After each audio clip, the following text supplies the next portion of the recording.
I still remember the first time I stumbled across that odd commemorative medal. It was during a dusty afternoon in the archives of the British Library, tucked away in a drawer marked Napoleonic-era memorabilia. I'm James Carter, a historian by trade and a bit of a skeptic by nature. But this little piece of metal set my mind spinning like a top in a storm. The medal was supposed to celebrate the centenary of the War of 1812. You know, the famous clash between Britain and the United States? Well, not quite. That's what I thought at first. But this medal didn't quite fit the usual narrative. On the front, embossed in worn silver, were the side profiles of two men, King George III of England and Emperor Napoleon Bonaparte. But here's the kicker. They weren't glaring at each other like sworn enemies. No, they looked almost like old friends sharing a secret joke over a pint at the pub. I half expected one of them to say, "You still owe me for that ale in Paris." Flipping it over, the inscription caught me off guard. "In unity, there is strength."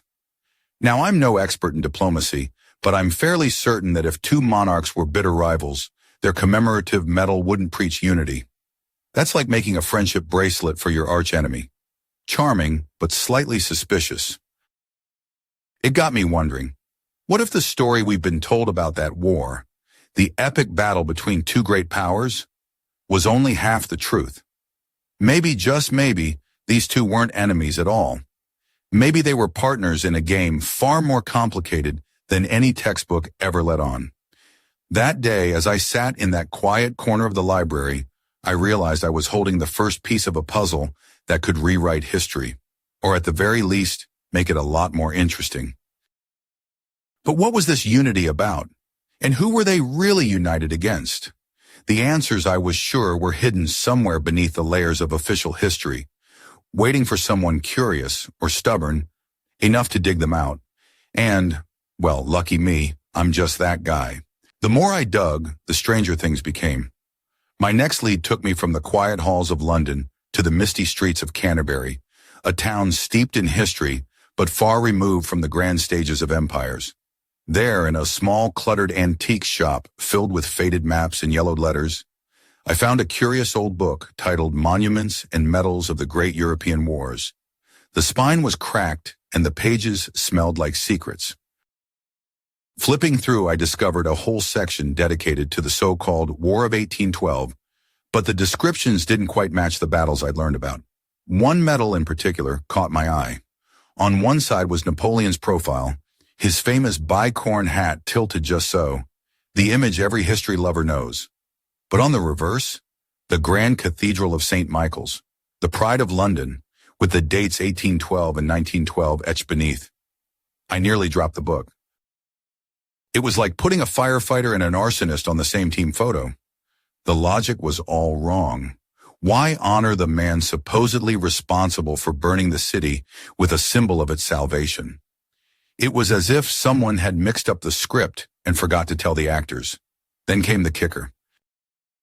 Another medal showed Napoleon's name, but with a bizarre twist. The inscription was written mostly in Latin letters, except for one letter that was unmistakably Cyrillic, a Russian P. Whoever designed this wasn't just careless. They were sending a message, a secret code hidden in plain sight. Sitting in that dusty Canterbury shop, I couldn't help but chuckle. If spies had a sense of humor, I muttered, this is exactly how they do it. I bought the book, tucking it under my arm like a treasure map, unaware that it was about to lead me down a rabbit hole darker and deeper than I'd ever imagined. But if these medals were the breadcrumbs, where was the trail leading? And who was the mysterious figure who had the power to rewrite history with a single stroke of a pen? The answers I was beginning to see wouldn't be found in dusty books alone. They would be forged in the cold metal, carved in stone, and whispered in forgotten letters. And I was ready to chase every one of those whispers. The next stop on my trail was a quiet little town called Ashford, nestled in the English countryside, far from the clamor of London. I'd heard whispers about a small but remarkable exhibition held there in 1912, celebrating the centenary of that strange war everyone thought they understood. The event was modest by today's standards, but back then, it was packed with relics, medals, and personal effects that told stories the textbooks conveniently skipped. Walking into the local museum was like stepping into a time capsule. The air smelled faintly of old wood and polished brass. There, on a middle shelf behind glass, was the piece that stopped me cold. A gleaming saber, polished to a mirror shine, with intricate engravings that caught the light like fire. The plaque read, Napoleon Bonaparte's personal saber, gifted to General William Harcourt. Now let me paint you a picture of General Harcourt, a sturdy man with a square jaw and piercing blue eyes, known in his day as a fierce defender of the realm. The idea that Napoleon himself would hand over his own weapon to an English general was almost laughable. It was like giving your rival your lucky golf club and saying, "Here, you're going to need this more than I do." But the story didn't end with the gift. The museum's catalog revealed a fact that made my eyebrows hit the ceiling. General Harcourt hadn't taken the saber in battle as a trophy. No, he had been entrusted with it when escorting Napoleon to his first exile on the island of St. Helena. The implication was clear. This was a gesture of respect, even friendship, not a token of conquest. I could almost hear Napoleon's voice, dry and sardonic, saying, "Don't lose this, Harcourt. It's my favorite." As I stood there, the realization hit me like a punch to the gut. If these two men, supposed enemies, could share such a bond, then what had the war really been about? And if this was true, were the stories of burning cities and brutal battles merely smoke and mirrors? I left the museum with the saber's gleam still dancing behind my eyelids, feeling like I'd just uncovered a secret handshake between history's greatest foes. But as I stepped outside, a chill wind swept through Ashford's streets, whispering that the deeper I went, the darker the truth would become. And I wasn't sure I was ready for that kind of darkness. Back in London, I found myself buried in dusty archives at the Victoria and Albert Museum, chasing down another strange thread that had teased me during my visit to Ashford. Among the piles of old papers and faded sketches, I uncovered a curious document, a set of military uniform designs from the early 1800s. The designs themselves were exquisite, the kind that would make any fashionista swoon. Brass buttons polished to a golden gleam, deep navy coats tailored to perfection, and crimson sashes that whispered of power and prestige. But what really caught my eye was a note scribbled in the margins, penned in Napoleon's unmistakable hand, suggesting alterations to the British Army's ceremonial dress. Apparently, the French Emperor had personally recommended changes to the uniforms of British regiments to make them more imposing and harmonious. Imagine that. Napoleon, the arch foe of Britain, playing fashion consultant to the very soldiers sworn to stop him. I had to chuckle. If these two had been rivals on the battlefield, they were at least friends with good taste. Flipping through more pages, I found even more evidence that the military elites of both sides weren't as divided as history would have us believe. There were correspondences between Napoleon and British generals discussing uniform styles, hat shapes, even the cut of the boots. One letter cheekily mentioned that the British grenadiers would look far less ridiculous with a bicorn hat instead of their towering bearskin caps. Ouch. The more I read, the clearer it became that the armies might have been less like opposing forces and more like different branches of the same grand enterprise. A well-coordinated symphony rather than a brutal confrontation. Standing there surrounded by sketches of buttons and epaulets, I couldn't help but imagine Napoleon and King George sharing a laugh over their shared obsession with military fashion. Perhaps the war was less a clash of titans and more a complicated dance, choreographed behind the scenes by men who knew the real enemy was something else entirely. Just as I was about to leave, a sudden knock startled me. The archivist peered around the corner, a knowing smile playing on his lips. "You're poking around where most wouldn't dare, Mr. Carter," he said quietly. "Be careful. The deeper you dig, the more you might wish you hadn't." I smiled back, but inside I felt the growing weight of a secret that was about to unravel everything I thought I knew. The warning from the archivist lingered in my mind as I left the museum and wandered through the foggy streets of London. But curiosity, like a stubborn dog with a bone, wouldn't let me rest. If the medals, the saber, and the uniforms hinted at something far stranger than a simple war, then surely the monuments scattered across the countryside might hold the key. After all, stone and bronze don't lie, or so I thought.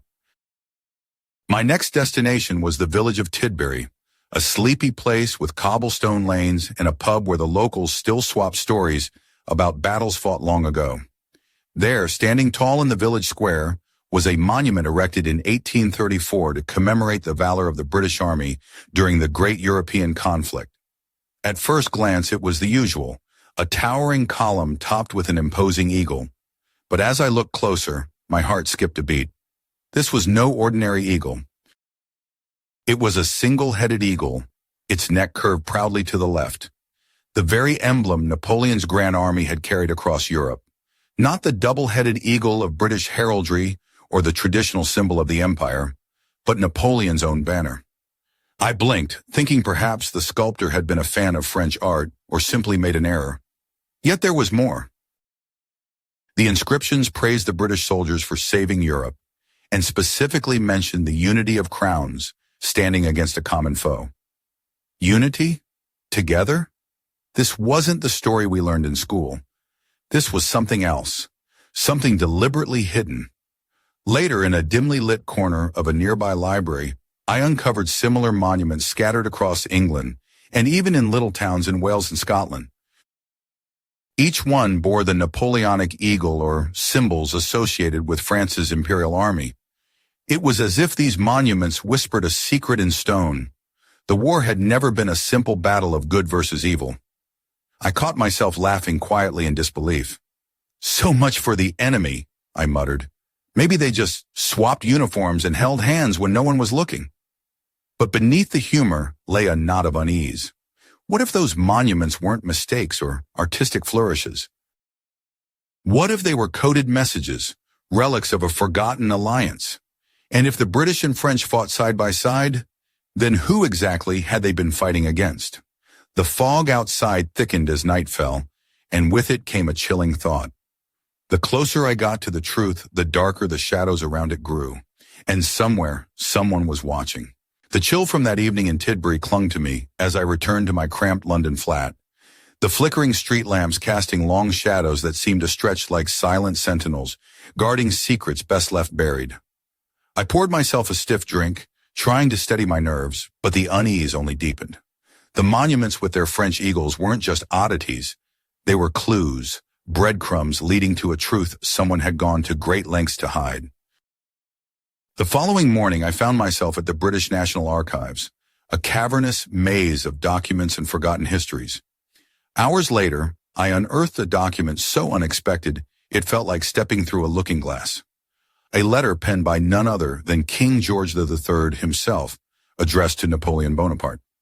The date was September 1812, right in the thick of the so-called war. The tone of the letter was astonishingly cordial, even warm.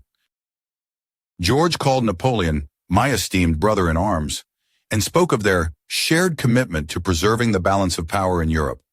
He expressed regret that circumstances had forced their armies onto the same field, but assured Napoleon of his personal respect and hope for a swift resolution. I leaned back, mind reeling. This was no ordinary correspondence between enemies.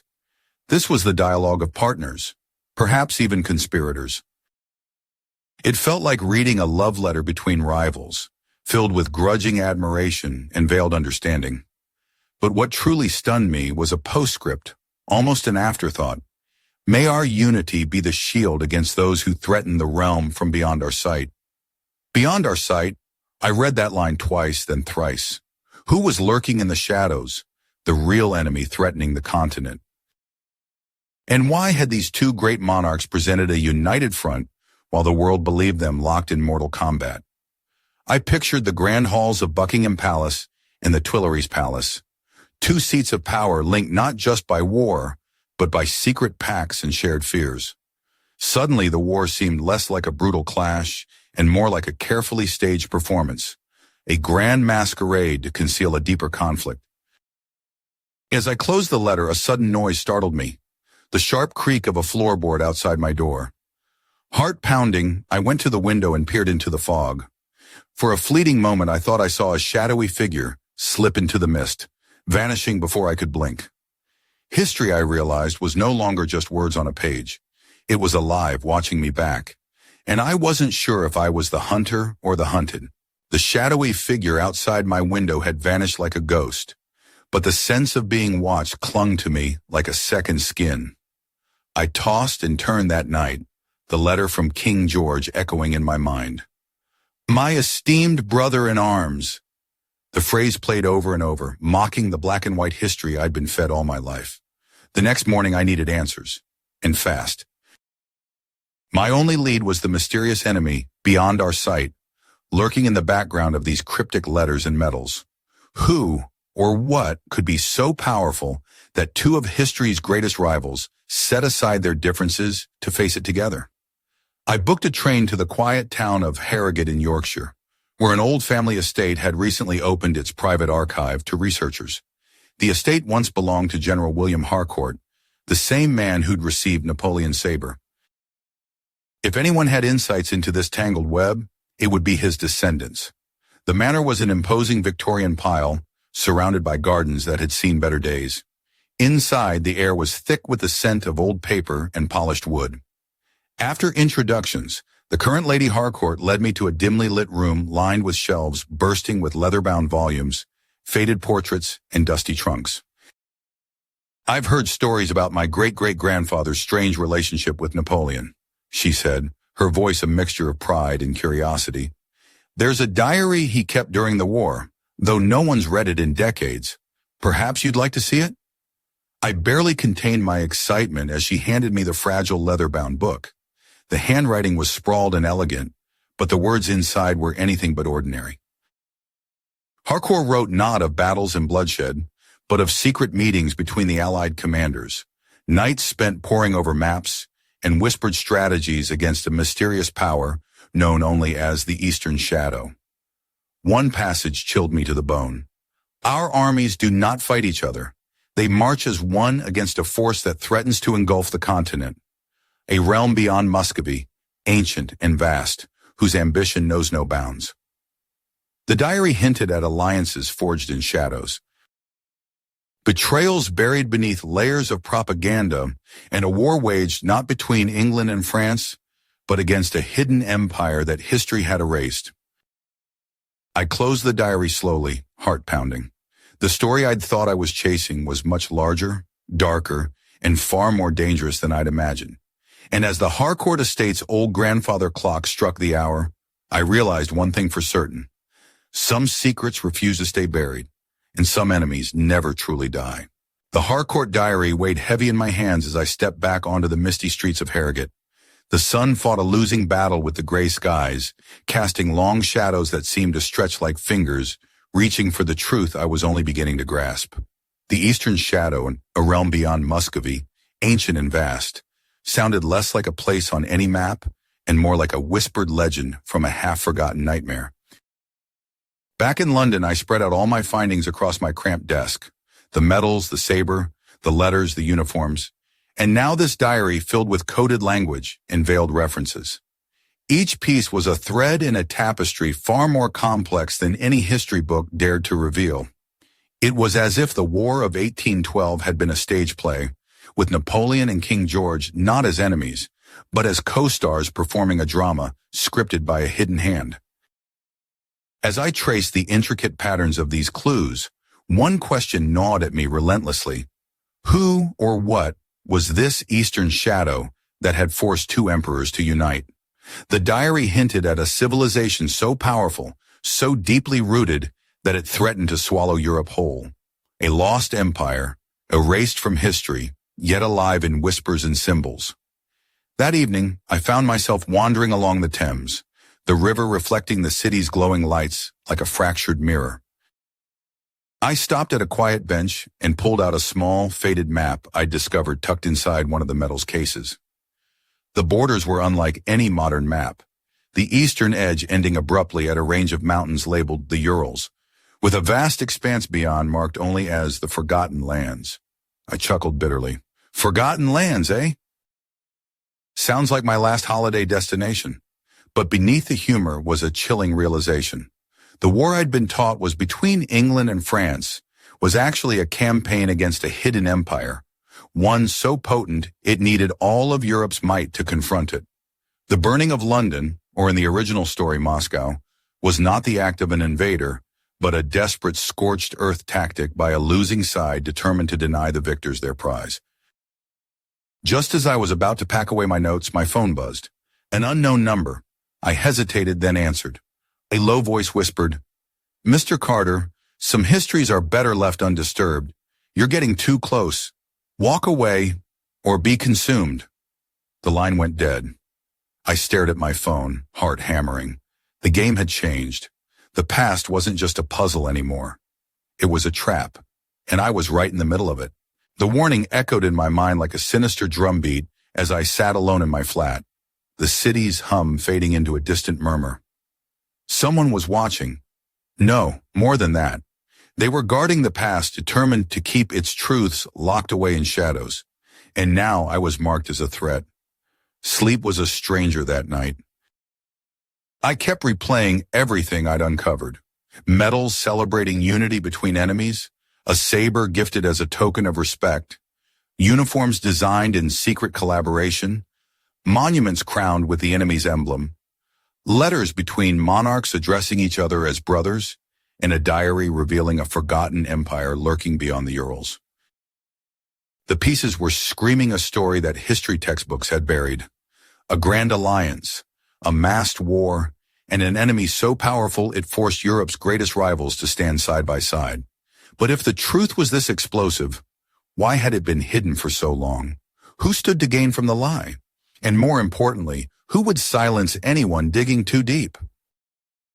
Determined to find answers, I reached out to an old friend, Professor Eleanor Whitaker, an expert in European history with a penchant for uncovering inconvenient truths. Over coffee in a quiet cafe in Cambridge, I laid out my discoveries. Eleanor listened, eyes narrowing as I described the medals, the saber, the uniform designs, and the diary's cryptic references. When I finished, she leaned back, fingers steepled. "James, this isn't just history," she said quietly. "It's a conspiracy woven through generations. If what you found is true, it could shatter national identities and rewrite the very foundations of Europe's past." I nodded, feeling the weight of her words. "And the Eastern Shadow," she smiled grimly. "Some call it Tartary, a lost empire erased not by war alone, but by deliberate erasure. Cartographers redrawing maps, historians rewriting texts, and monuments hiding secrets in plain sight." Her voice dropped to a whisper. "The real question is, what do they fear now that you're uncovering the truth? Because, James, history has a way of fighting back, and sometimes it fights dirty." Outside, the wind rattled the windows, as if echoing her warning. Whatever game I'd stepped into was far from over, and the next move could be mine, or theirs. The chill of Eleanor's words clung to me as I left the cafe, the late afternoon sun casting long shadows over Cambridge's ancient streets. The pieces of the puzzle were finally aligning, but the picture they formed was darker and more tangled than I had dared imagine. The War of 1812 wasn't a simple tale of two empires clashing. It was a carefully crafted performance hiding a far greater conflict against a forgotten power, a shadow empire erased from maps and memory. Back in my flat, I spread out the artifacts one last time. The medals inscribed with unity, the saber gifted between foes turned allies, the uniform designs blending two armies into one, the monuments crowned with the enemy's emblem, and the letters calling each other brothers, all pointing to a secret alliance and a war fought not between Britain and France, but against a hidden ancient force from beyond the Urals. And yet, despite this mountain of evidence, the world outside remained oblivious. History books repeated the old stories, monuments stood proud in their silent hypocrisy, and the shadows kept their secrets tightly locked. As night fell, I sat by the window, gazing at the city lights flickering like distant stars. My phone buzzed again, an encrypted message this time. It read only, "The game is not over. The real battle begins now. Trust no one. A sudden knock at the door startled me. Heart pounding, I moved cautiously toward it. Through the peephole, no one was there. Just an envelope slipped under the door. I picked it up with trembling hands. Inside was a single piece of parchment, old and worn, with a chilling sketch. A double-headed eagle and a single-headed eagle intertwined, their wings spread wide, encircling a map marked the Forgotten Lands. Beneath in delicate script, a question. Who truly rules the shadows? The war I thought I understood was only the beginning. Behind the curtain lay a story of power, betrayal, and forgotten empires, a story waiting to be told. And I had just stepped into its dark center. The real mystery was only unfolding.